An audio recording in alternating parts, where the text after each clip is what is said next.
Bagaimana jadinya kalau sekarang kamu telepon teman kamu menggunakan HP sebesar ruang keluarga nenekmu?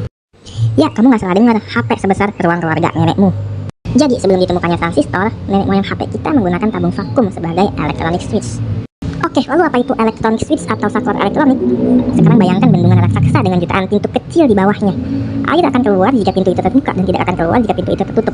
Kombinasi jutaan pintu yang saling terbuka dan tertutup bersamaan itu yang menghasilkan gambar, suara, video yang kita lihat sekarang. Dan ingat, dalam satu chip terdiri dari miliaran hingga ratusan miliar electronic switch.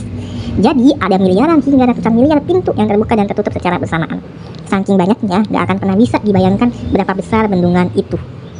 Komputer pertama yang berhasil diciptakan adalah ENIAC pada tahun 1945. ENIAC menggunakan 18.000 tabung vakum untuk melakukan perhitungan sederhana. Beratnya mencapai 30 ton atau seberat 10 gajah Afrika dewasa dengan daya 150 kW yang cukup menerangi satu desa.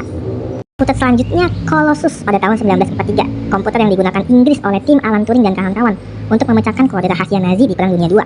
Menggunakan sekitar 1.600 hingga 2.400 tabung vakum. Keberadaannya dirahasiakan selama puluhan tahun setelah perang. Komputer terakhir yang menggunakan tabung vakum yaitu Univac 1 pada tahun 1951. Komputer komersial pertama yang dijual ke perusahaan, biasanya untuk sensus penduduk atau bank. Masih sebesar kamar tidur dan menggunakan ribuan tabung vakum. Karena penggunaan energi yang sangat besar dan tidak efisien, lahirlah transistor yang menggantikan tabung vakum sebagai electronic switch. Lalu sebagai fondasi utama juga bahasa program yang diterjemahkan untuk dikerjakan oleh mesin. Besarnya jauh lebih kecil dari tabung vakum yang sebesar bohlam lampu, menjadi 40 mikrometer atau diameter rambut manusia yang sebesar 70 mikrometer. Hingga saat ini ukuran transistor jauh lebih kecil tak kasat mata. Untuk beberapa HP saat ini sebesar 4 nanometer, 16.000 kali lebih kecil dari diameter rambut kita.